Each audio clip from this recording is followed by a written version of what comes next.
This is a production of KMmedia.pro.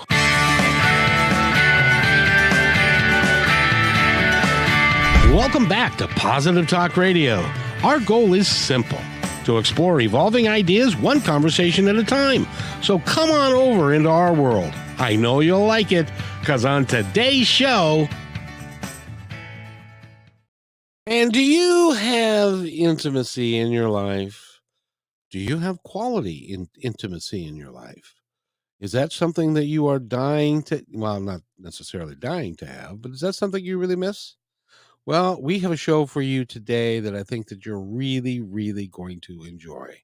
Amy Culler is with us. She's the world-renowned intimacy coach, and she's going to be joining us in just a second. But before I go there, I have to talk to Eric real quick. I understand the weather's going to be awesome this in the going forward for the week. I think it's already awesome. We've got sunshine and 73 degrees. And in my little hole all day. I can't. You got to step outside and enjoy life every so often, Kevin. I know, but I did a podcast earlier. I've got this one to do. I had meetings and stuff. You know how it is when you're trying to do something. You're a busy dude, that's for sure. But yeah, if you got a chance to step out in the next few days, we've got sunshine tomorrow, Friday, Saturday. Sunday looks like we might have that rain moving back in, but 3-4 days here of nice weather in the upper 70s and sunshine for, mid-September. You can't beat it. Boy, I thought it was just the 1st of September. Now it's the mid time is just flying by. Anyway, the 13th, believe it or not. Anyway, if you got questions for Amy Culler, the intimacy coach, you certainly can give us a call. And Eric, you can talk to Eric, which is a pleasure unto itself. All right. Don't know what to say after that. But I want to thank you, Eric, for doing the show. This is KKNW. We also do the show at noon on Friday and also on Kixie at 3 on Friday. And so I hope that you'll enjoy and join us for those shows as well. We always have something interesting going on, and today's no exception. So Amy Culler is with us. She is the intimacy coach. Amy, how you doing?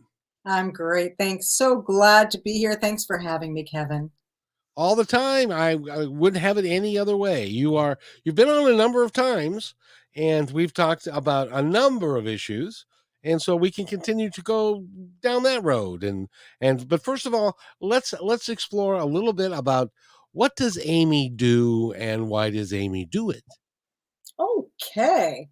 I help couples who are dealing specifically with intimacy issues or the silence that's brought on by conditions like erectile dysfunction or literally things that are hindering them from having great intimacy in the bedroom, which affects how you connect outside of the bedroom or a lack of intimacy, so that they can feel connected and secure that they're going to be able to grow old together and they're not missing out on the best part of life, their love life. I love what you do, and you're working with singles, couples, all kinds of folks to help them understand a little bit better about themselves, right? Yeah, you know what? I talk to everybody, and I have a book that's written for singles and couples, but I have a program that is specifically for couples because it's the dynamic of couples. It's once you make the team that you really learn how to play baseball. You don't learn how to be on a baseball team until you make the team. So that's how I feel about relationships. You don't actually get to learn and practice about intimacy and get really good at it until you've got a partner. And then what happens is you get with a partner and you're going, our intimacy sucks. I must be with the wrong partner. And that's why I'm here, because I see that happening all the time. People get with somebody because you love them. And you were like, life is hard, but I'm going to love doing life with you. So you pick your partner. And then without a plan or anything, you expect love to just happen on its own. But love doesn't just happen on its own. You have to make it. So I help people make the love so that they can feel the love. Exactly. Now, I wanted to touch bases with you on this because I think that it happens to a lot of folks. When you grow up in a household that doesn't have a great deal of love, uh, Mm, as, uh, when your mother and your father, you don't see them hugging, you don't see them really being in touch with one another. They're off doing their own lives, and your brothers and sisters and you don't necessarily get along, and hugging is not ever done by any member of the family. It's not mm, something that we do. It's just and and there are lots and lots of families that grow up like that. And then when you hook up with somebody, who came from a identical or a close to background, and you don't know what intimacy is or love actually is either, how do you help two people who neither of which has any idea really deep down what intimacy and love is? How do mm. you help them get over that? I love that. People come to me and they say, we didn't talk about this in my family. There must have been too much shame. And I didn't have role models when it comes to this. And that's also why I exist, because none of us did.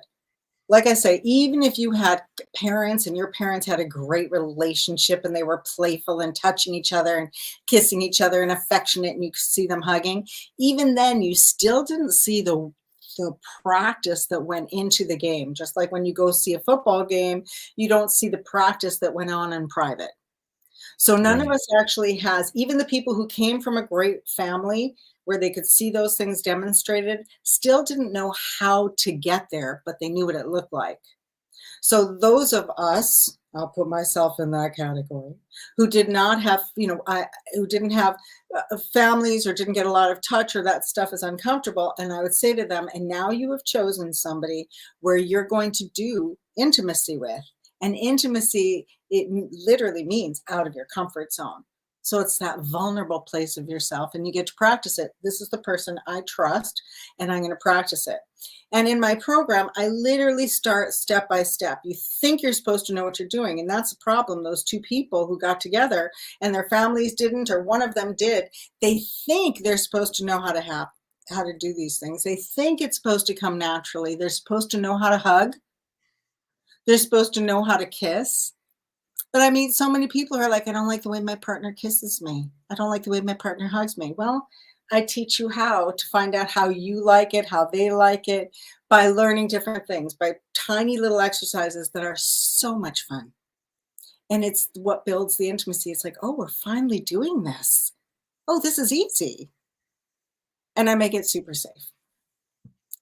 Also, how does it work? Because I don't see how I don't know how it does. How does it work when up to a certain point in your life, sex is bad, Mm, intimacy is bad? Don't you be doing that. You have to wait till you're married before you can do that. So doing what you're doing or contemplating what you're doing is bad.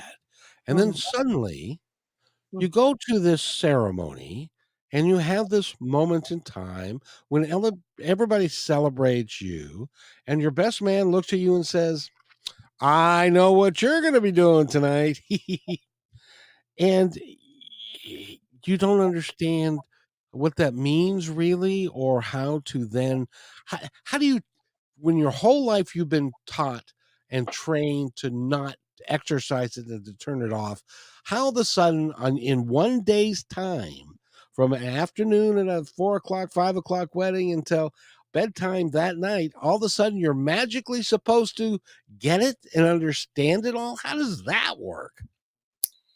And that is different programming. I love that question because I see this one all the time. I work with a lot of religious couples and all kinds of different religions and family and cultures. I have clients all over the world.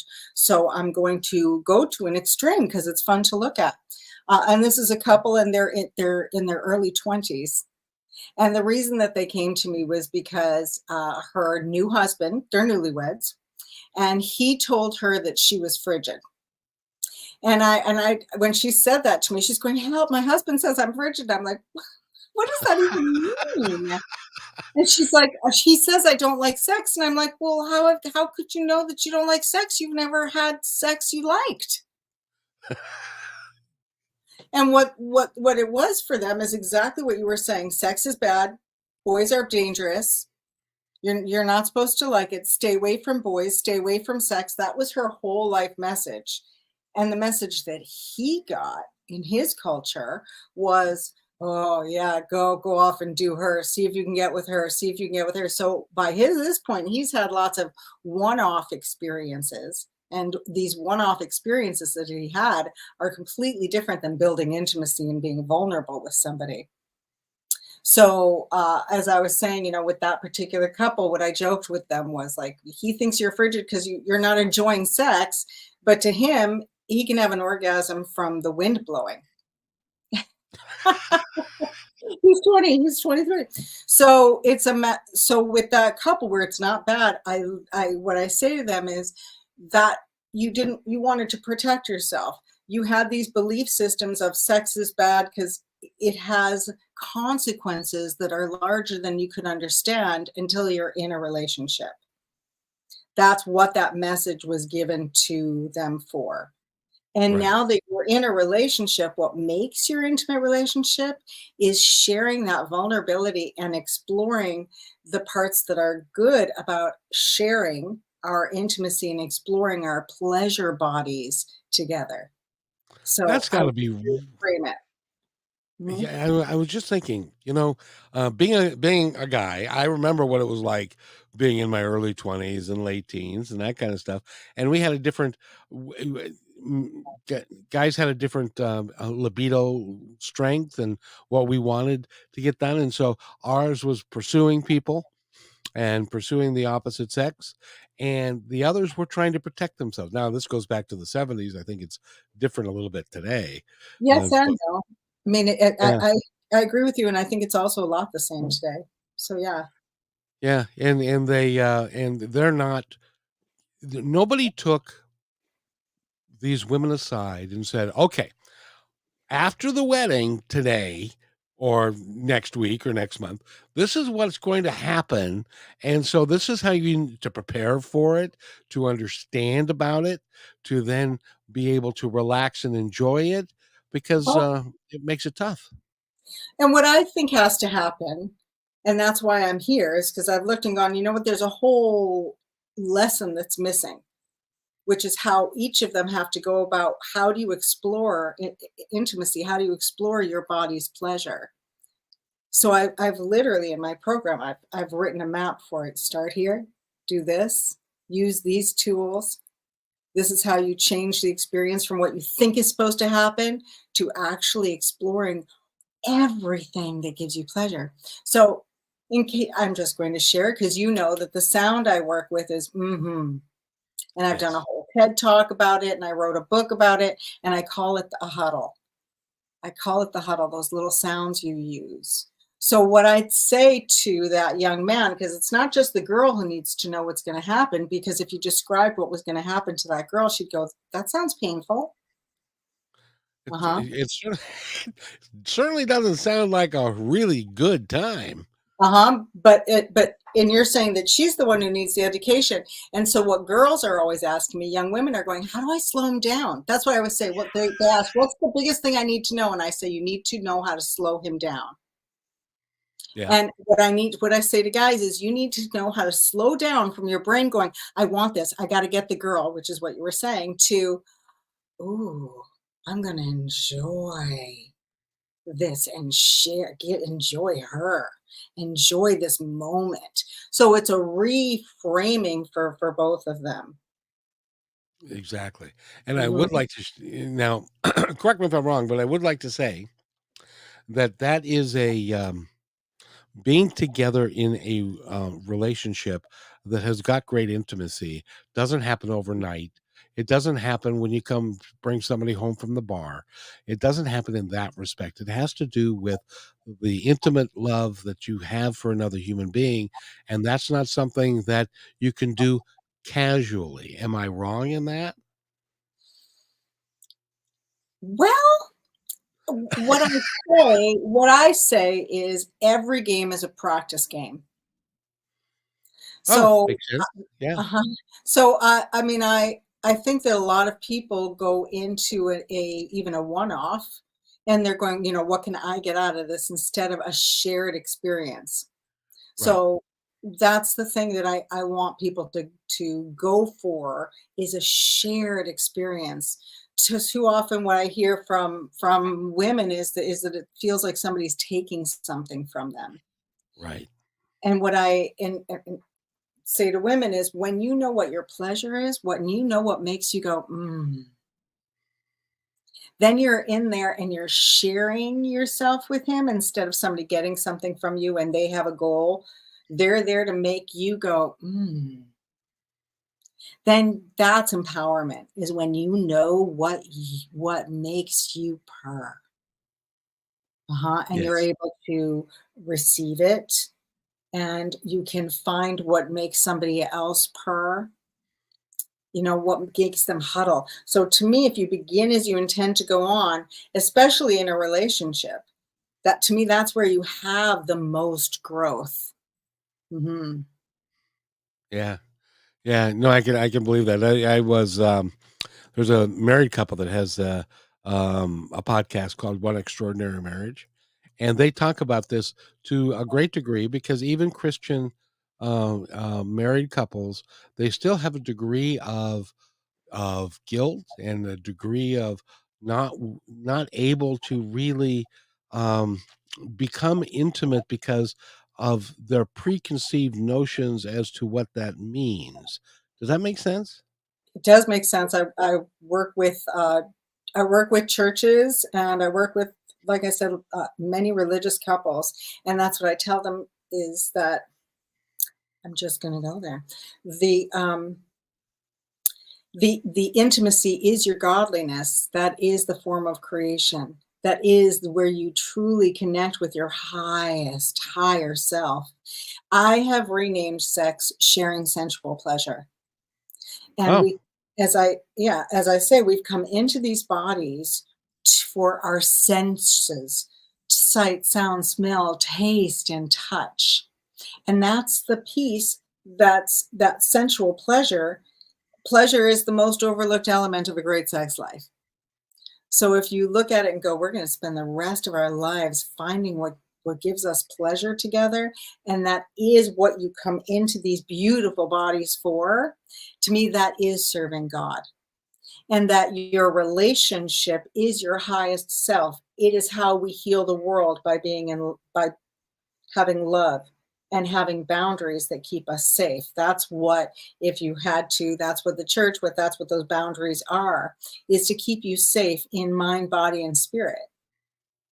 So when you make that union for your highest good, you are going, everything that we do in the space of love, hate, dirty, all of it is allowed because we're doing this this is us exploring our being. and if the higher power, if the creator, whoever you call him, didn't want you to have fun, you wouldn't be having any fun. So that's the whole thing. By the way, we're talking with Amy Culler. Amyculler.com is where you can go. I've been hogging her all to myself, and I would love to offer a opportunity for you to call in and talk to Amy if you've got a question, if you've got a thought. We'd love to hear from you. Mhm. And the phone numbers to use are 425-373-5527 or 888-298-5569. In the local area again, that's 425-373-5527. So give us a call. Eric will take it, and we can talk to you about any particular issue. Just remember, we've got to keep the FCC happy and not say any words that they don't like. So have to have to be quiet about that. But Amy, I love to talk to you because now you are in Canada, aren't you? I'm in Vancouver, Canada, but I have clients all over the world from Kosovo, Australia, United Arab Emirates, the United States, everywhere. Do Mhm. you find that different cultures create different problems for intimacy in couples? I would have thought that, but I've been doing this for 2 decades, 20 years, and, what I have found is that these same issues are universal, and my solutions, because that's what I offer, my solutions are also universal. They answer to lots of religions, languages, cultures, ages, um, because everybody wants more intimacy. And I find every couple, even if they're of every gender mix as well, there's usually, not even usually, I have found there is always one person who wants more physical intimacy and the other person who wants more emotional intimacy. And I see you like an offense and a defense. And when you learn to play together, you make a perfect team. So by having certain practices and this huddle of, when you do that together, it's an emotional expression and it's a physical action. So doing it together is very vulnerable. That's why people go, why is this so awkward? Because it's vulnerable. It's weird. You wouldn't do it with just anybody, and that's why it works. Exactly. By the way, also, if you would like to listen to her TED Talk, you can go to um, um, YouTube, obviously. And Mhm. what do they look under on YouTube to get your Or TED Talk? search up Amy Keller TED Talk or go to my site at amykeller.com, and I think it's on the opening page. And Hasn't it's that a great introduction. hasn't that been like downloaded like a million times or some silly thing? It's got over 1.2 million views. Congrats. Yeah. Well, the last time we talked, it was like 1.1. So it's resonates with people because it's very important. Intimacy is if you don't feel like you have intimacy with anyone, then you're not living your life to your fullest and your most. I don't know. I guess it's a missing piece then, isn't it? We are biologically built to be in connection, and we're spiritually built to see ourselves in reflection of somebody who cares about us. So, and I'm going to say, not everybody has intimacy in their life, and I work with couples because that's where it really gets good, and that's where the growth happens. But even for people who don't have a partner, intimacy is still it means familiarity. Are you comfortable with yourself? Can you be comfortable with yourself so that you're comfortable with somebody else? Mhm. So even for people who don't have a partner or don't have an intimate partner, they would get a lot out of my book because I talk about how you can use these sounds, how when you're comfortable with yourself, when you know what makes you go, and you're even comfortable making those sounds, then you're more comfortable and it's easier to be around somebody who's comfortable with themselves.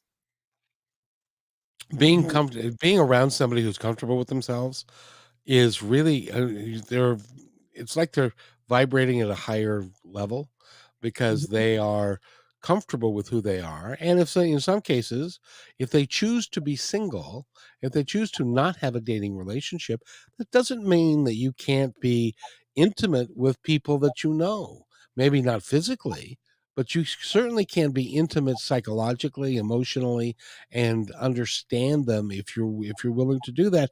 But some of us shut down and we just shut it all off. And Mhm. that seems to me to be a waste of life. And I know you help turn people back on. Yeah, I wrote that down because you brought it up earlier about like where people are almost afraid to get into relationships when nowadays they're afraid to talk to a stranger. Uh-huh. Yeah. And I'd say that the fear of intimacy is, what if I say the wrong thing? What if I do the wrong thing? And there's a message in society right now that that I say is wrong. That when you get into my fear of real intimacy is that if I get into a relationship, then we're gonna stop being intimate because that's always the case. And that's why I'm here because I looked and went, if this is always the case, why hasn't somebody created a solution? So I created the solution based on studying therapy, studying, people and sexuality and all of the things that hinder our sexuality. And that's why I say we're trying to have sex with our genitals instead of connected and feeling comfortable. And if somebody has a conversation with me, they're like, wow, I felt so comfortable, cared about, and in connection because I'm not thinking about something else. You can tell I'm with you, and that takes practice. So, what I say is that even if you are single, you still get to practice really being with someone else, getting Yes. to know them. Yeah. It's Mhm. and even if you've been quote unquote scarred from previous relationships and just you don't want to go down that, or you're of a certain age that you just don't want to go down that road, but that doesn't mean that you can't have intimate relationships with people that on a casual level and treat people with respect and kindness and with love in your heart. And for some people that's enough, don't you think? I do think. I really do. And the way I describe intimacy is it's the comfort in the space between you.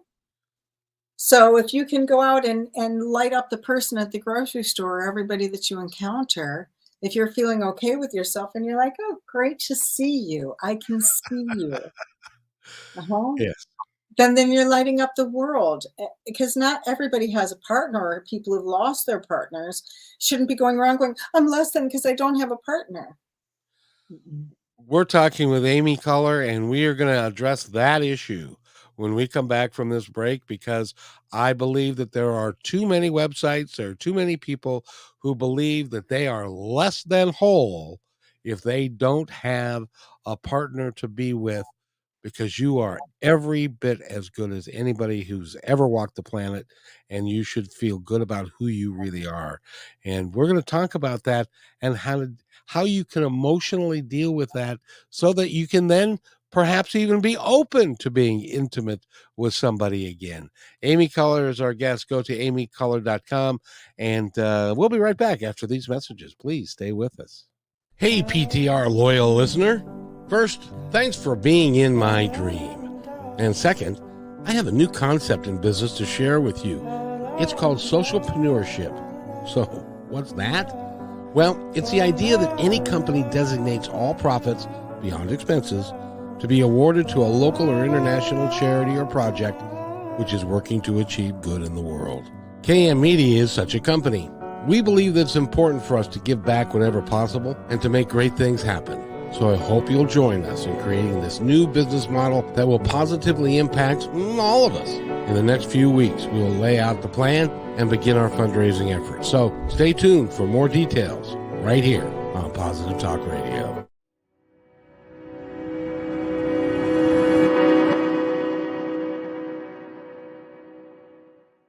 When you want to say more than words communicate, you can with flowers. Your custom boutique floral studio in Bothell, Washington is anaturaldesign.com, connecting you to nature through the language of flowers. Where your people are is where our flowers are beautiful.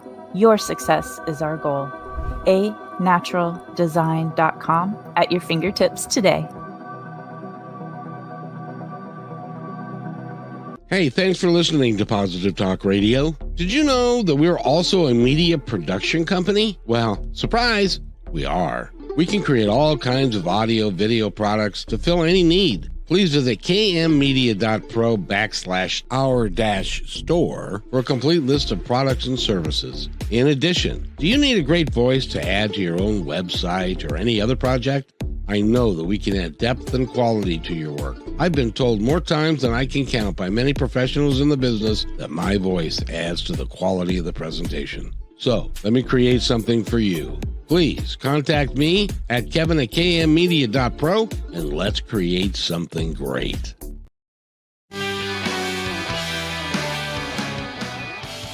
And welcome back to Positive Talk Radio. We are talking with our intimacy coach. She's been on the show before and is most liable to be on the show again if she'll have me.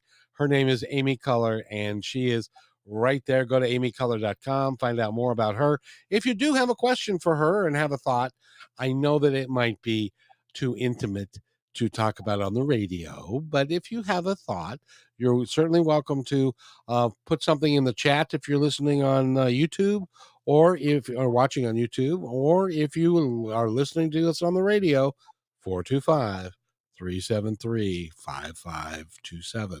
That's the one.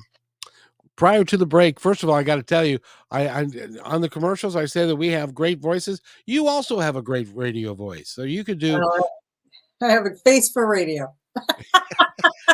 no, I do. But I wanted to ask you because there's so many folks that they split up, or their spouse passes away, or they have a bad relationship, and so they immediately will want to jump into something else because of they don't feel complete. And I've heard this in movies, as a matter of fact. Tom Cruise said this when he says, "You," I forget the name of the movie, but it's "You complete me." Well, Mhm. but aren't we complete unto ourselves? Here's how I see it. I'm going to put it on science terms for you. We are batteries. And when we connect with somebody else, we can get a lot more done. That's true. When we're a battery, we have to recharge ourselves. So I use this huddle sound, and the way that you recharge yourself is by intention and vibration. I'm giving you the biology of it.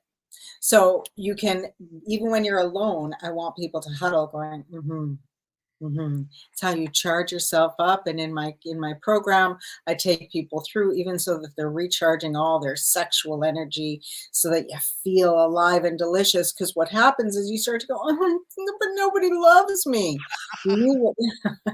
So that's what to me why I teach self-love. And that's how I teach self-love is what are you doing for yourself? People think self-love is about getting your nails done or having a bath. Can you recharge yourself? Can you send yourself that?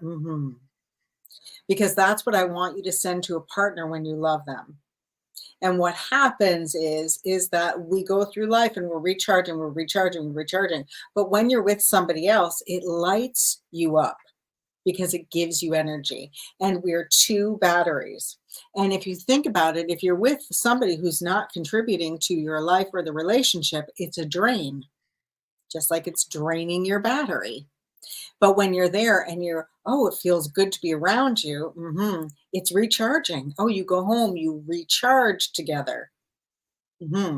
So when you're one battery, you're awesome. You're great. You're out in the world, especially when you can recharge yourself. My confession is I am single. I am not in a relationship.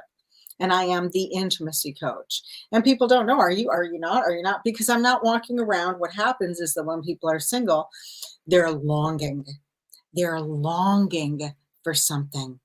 Something's missing. I wish someone was here. And it's okay to have that, but that longing is like it's like draining your battery, searching for something. Can you recharge yourself and keep yourself delicious? I have an exercise called lighting your lower light bulb. Then you're out in the world and you're safe to connect with and you're safe for yourself. And what I've come to understand by doing my work and taking people to their lowest, deepest fears is not just that, I'm unlovable.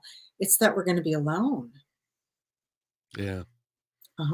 And the truth is if you see yourself as a battery, that you're here to recharge yourself and around you, you're part of keeping your system going, then you understand what your purpose is. You're here to give energy and recharge yourself and light up the things in your world. That's literally how I describe it to make it simple. And that fear of being, go ahead. Well, no, I was just going to say because sometimes when people feel that longing and they're draining their own batteries, and then they're hiding in their houses, they're not going out. When they go to the store, they don't smile. They don't act as if they're interested in anybody else. And so it becomes a self-fulfilling prophecy that nobody cares because you don't care for them. Whereas Mhm. if you approach it from a higher vibrational level of I care, even if it's the cashier at the grocery store, how you doing today? You've been on your feet all day long, and I know the person ahead of me couldn't bother with you, couldn't even say thank you. So I will do it for them. Thank you very much for who you are and what you're doing. And sometimes they will just fall on the floor because they're like, nobody ever says that. Everybody's like, but that's part of being human, isn't it? For the most part, when you live in a really busy city and things are expensive and things are stressful, we stop to do that. And that's exactly what I say. I love that you do that, Kevin, because that's what I say. If you want to change your life, pretend you care about whatever or whoever is in front of you, and it'll change your life. Because even when we're alone, we're really not. And if you didn't want to be alone, you could just go find somebody, but you want to find somebody whose battery you can be with and recharge. If you can recharge your own battery, then before you go into that grocery store, and this is what I have to tell people to do, like before I go into any place, I actually huddle. I put a palm on my chest. I create that connection and awareness of myself, and I go, and I go in, and suddenly I am present. I am ready to be there. This is what brings me present in the moment to go into the grocery store. Yep. hmm And that way I'm open. My energy is flowing out. Oh, hi. And that's sometimes what I do is I'll just look at somebody and go, I mean, I see ya. I gotcha. I gotcha. I saw that those eggs were $7. It ain't their fault. They didn't price them. They didn't grow them. They didn't do any of that, but we tend to blame them for it. And in any event, one of the favorite stories that I like to tell is that I drove a bus for 12 years. I don't know if you've ridden a bus lately, Oh, yeah. but oftentimes riding a bus is not a positive experience because nobody, honestly, when I was in the restaurant business, people wanted to go to the restaurant. They liked the food. They wanted the camaraderie. They enjoyed being there. Nobody likes getting on a bus when the next person next to you may have a odor problem or you're not feeling 100% safe. But driving a bus for that length of time taught me an important lesson, and that is I could change the entire energy of the bus based upon my behavior. If I, as the bus driver, was being negative and being difficult and was yelling at people and pay your fare and and all that stuff, or if I treated them like, "Hi, how you doing? Nice to see you today. Welcome to the bus. Welcome to being Mhm. here." And they don't hear that very much, and it changes. It changes everything about the experience that they have on the bus, and we can do that with our partner intimately, and that's what your book talks about a great deal. Right. And what is it that you're bringing? And so, I'm going to share this because it's my topic of the week, which is what makes a great couple is not compatibility, but the ability to regulate yourself and each other. And that means to even care about yourself so that you're not barking at the person at the grocery store. So can you regulate yourself so that you're not yelling at that person in front of you or responding to that person who yells at you?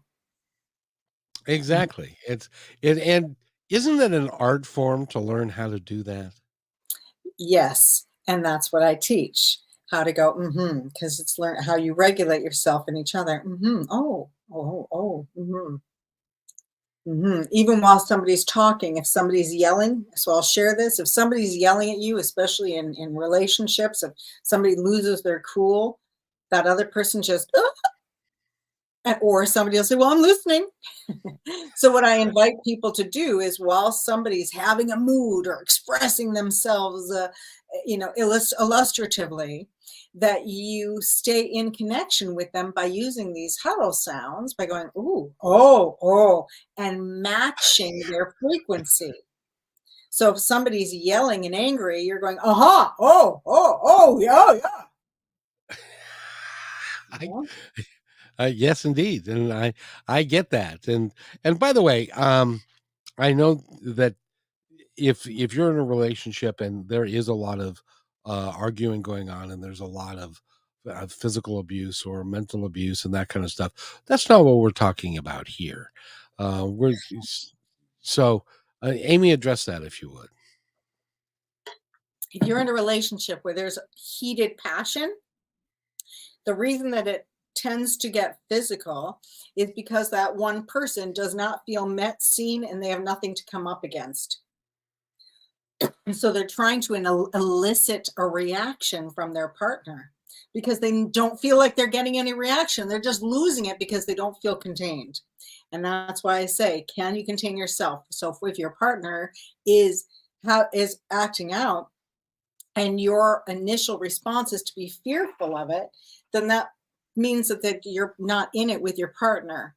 They're having an emotion, and instead of you being able to be okay with your partner, they're scared. So for example, somebody said, a colleague, if you will, posted that a woman can't be her joyous, happy self if her husband is angry. And I said, a woman needs to be okay with her husband in anger. She needs to go, okay, oh, you're angry. Oh, what are you angry about? I don't blame you. Okay, I get it. You're angry. So if you see your partner and having a mood and you're going, stop that mood, even if it's like, why are you so excited? Calm down. I don't want to calm down when I'm excited. I want you to be safe. Well, she's never happy. Okay, can you be with her when she's not happy? Are you able to be with your partner in any mood? And still feel safe. And that's what it is to regulate yourself. So when I'm with somebody and they're losing it, and I am often, I'm like, And this signal of me having my palm on my chest and making those sounds means I'm safe for me, which means I'm safe for me and I can still be here with you while you're crying or while you're angry. Because for partners, especially if you can't be with her when she's crying in the living room, then you're not going to be able to handle her full expression in the bedroom. That's true. Mm-hmm. You know, the other one that's even worse is when the man is crying and the woman has no idea how to deal with that. Right. Yeah, and there's that too. People feel a lot of shame for crying. Yes, they do. Or shame for anger.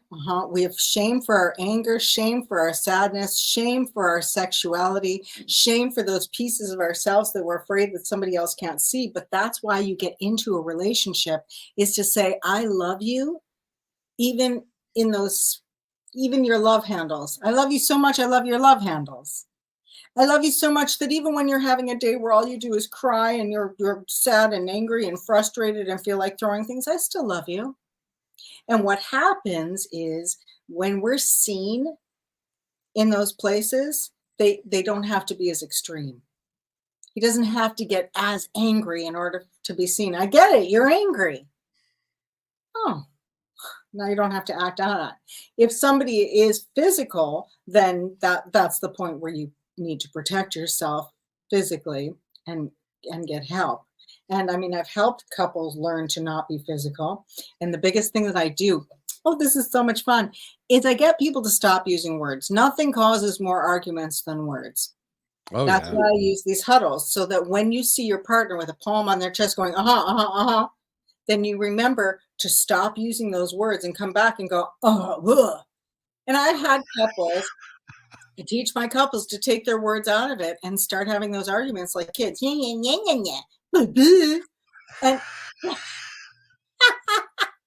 and it works because you're letting your emotions out without using harmful words. And words can be the most hurtful thing. You can't take them back. But you need to feel expressed emotionally and physically. And this allows you to do both because it's an emotional expression and a physical action. So when you're going, you're letting it out and you feel heard. So when I work with couples and I get them to do that, they're like, God, that was so good. I feel heard. And sometimes they're crying afterwards and they didn't even say any words, but they finally got it out. You know, what's interesting about that is that it's, if you can figure out a way to, first of all, it's hard to argue with somebody who agrees with you. It's like, I don't like the way that you load the dishwasher. Well, you're right. I probably could do it better. Now what do I say? Because now it doesn't matter. She agrees with me. So now I say, well, I'll work on help, whatever it is. So it's interesting. And another way to say that, if I may, because it's the piece of me. You're the expert. I'm not. I'm Go a for coach, so I'm annoying. So if you have to criticize the way your partner does the dishwasher, this is how you do it. You say, when you load the dishwasher in that haphazard manner, it bothers me because some dishes don't get clean, or I have to go back and redo it because I know they won't get clean. But if you say, when you do this, I feel this. When you do this, I have to do this. Instead of going, you do the dishwasher wrong, because you're not doing it wrong. You're doing it your way. You don't know my point of view. Yeah, and my mother taught me how to load the dishwasher, and I've been doing this for 40 years, and now you're coming here telling me I'm doing it wrong. How could you be so thoughtless? Mm-hmm. Right. And that's exactly it. I read the dishwasher manual and it said to do this better. And you're right. Your mother is brilliant and she's so beautiful and she taught you so well. And our dishwasher is different. I gotta ask you this. What is the most, when somebody comes to see you, what is the most silly argument that you can think of that a couple would come to you with that you were able to resolve for them? In my TED talk, I joke, I have a running line through the whole thing. It's very funny. If you haven't seen it, go here, see it. I have a running line about talking about who takes out the trash, because it is one of the most common things that couples argue about. And it is the ultimate, because when you have a great intimate life, you don't argue about who takes out the trash. Mhm. True. So to me, that is the biggest argument that I hear is about the trash. That's the silliest of what those things are. So how do you resolve it for them? Because for somebody, it is a point of contention. It's like the 5 love languages. It's like, when I believe you love me because you take out the trash. And Mhm. that's my love language, and his love language or hers might be, I love you because, or you love me when you bring me flowers, and he don't bring me flowers anymore. And I wish I could sing. You can sing better than that. So you know what I mean? Yeah, so the love languages, I love that book because it sections those things out, but your love language will end up being whatever your partner is not giving to you. That's true. It's the truth. I've read the book. I've talked to Mark Chapman, who wrote the book, and he is a minister. He's a pastor. Just sharing.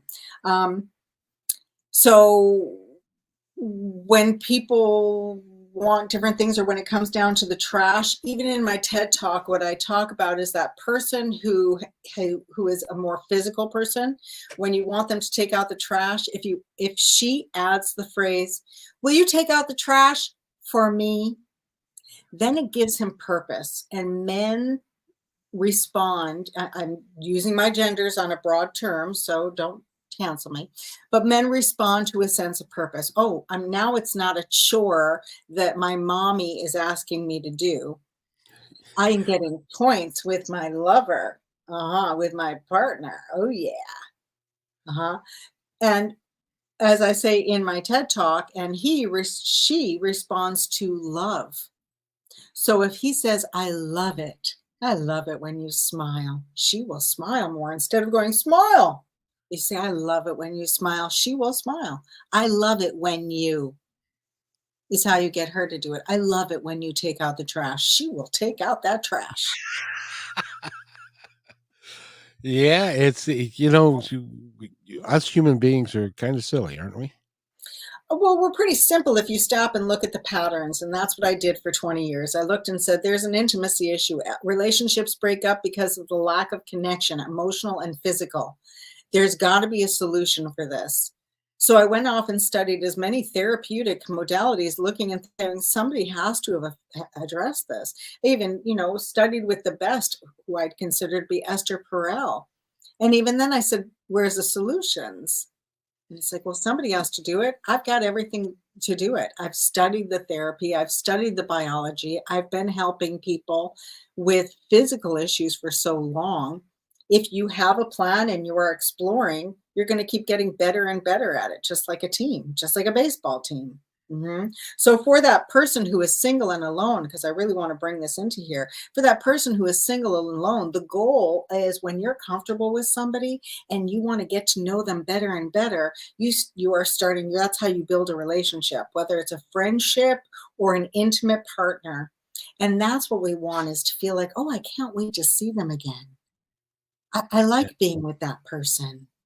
And then you start to go, oh, let's see each other more, even if that's just a friend. So when you feel comfortable and you're interested and you care about them, and what I teach people to do is pull that one little thing. Oh, they said they had a movie, because I teach people. They said they were going to see a movie. So write down that they were going to see a movie, so that when you talk to them next time, you can go, how is the movie? Because I've literally talked to people who do not know how to care about somebody else, but by giving them, ask them about this, make a note about this. And when you're with them intimately, make sure you do something weird, like nibble on the inside of their arm, so that afterwards, Heather, something intentional. that is most certainly original. I will give you that. So that something intentional, and it's intimate, so that afterwards you can say, how did you like it when I nibbled on your arm? That gives you the formula to be able to talk about these things. So if you go in with something intentional, then you're going, did you like that? Well, yeah. Then you are inviting, making it safe for that other person to say what they liked about your intimacy. Would you like me to do it more? Was it too hard? Was it too soft? Oh, that's what's going to happen, because we're not used to talking about those things. But if you do it right in the heat of the moment, then you're able to get the feedback like you do in a sports game afterwards. They're like, how was that? Well, we lost this one, we dropped that one, we learned from it. Every game is a practice game. Boy, no kidding. And the Seahawks sure had one. That's a story for another time. Anyway, we're talking with Amy Collar. Amy, if somebody wants to get a hold of you and work with you, how do they get that done? Hold me, darling, hold me. Go to amycolor.com and you'll find my TED Talk. You can go right to get my book on Amazon, The Huddle, or you can click to apply and talk with me. And I'd love to hear where you're at and see if my program can help you be where you'll want to be. And this is the program that you've been has been in development for a very long time. Well, And I've been running it now for just over a year, and it's seven sessions, 7 weeks. In 7 weeks, you learn about connection, how to initiate, how to explore, how to communicate. So you learn how to build intimacy in and out of the bedroom, emotionally and physically, because it's not just, can we be in pleasure together in the living room? I enjoy being with you. Can we be in connection here? Can we do these same movements in the bedroom? So good. indeed, indeed. Again, Amy Collar has been our guest, and I really enjoy talking with you. And your advice is really spot on, and it's down to earth. It's not airy fairy and all that stuff. It's Mm-mm. how to. And I love when you start talking about the sounds that you do, Mhm. that can become very. It was interesting in the last show. I was talking with a lady that had been her and her husband were on a 26-foot sailboat for 30 years. And we had that conversation. How do you get together and sit with somebody and be on the same boat in the same space for 30 years? And she says, you give and take and you learn, and we love each other and we care. And sometimes you just have to shut up. And so other times you can do others, but it's kind of a waltz. It's a great dance that people do. Mm. And again, Amy Collar, last thing before we go. Thank you for having me. It's time for real love. It's time to feel secure with the ones that we love and the connection, and know that we can grow old together, because that's why we're here. They're trying to separate us, but we're here. So And please go find out. Let's talk. and that's amycolor.com. And if you do that, I think you'll be more than pleased with her. And by the way, Mitch was supposed to be here today, as our co-host, and I forgot to give him the link. So that's what happens when you get old like me. So in any event, I'd like to thank everybody for being here. And Amy Color, go to amycolor.com. It's great to have you. And will you come back and see me again? Gladly. I love hanging out with you, Kevin. It's great fun. And hopefully we have given somebody some insight and some help that they can understand that it's okay to go talk to somebody about some of these issues. Mm-hmm. Absolutely. Can't do it all ourselves. So thank you, Amy. Thank you, everybody, for listening. Have a great day, everybody. And by the way, be kind to one another, because each other's all we've got. We'll see you Friday at noon.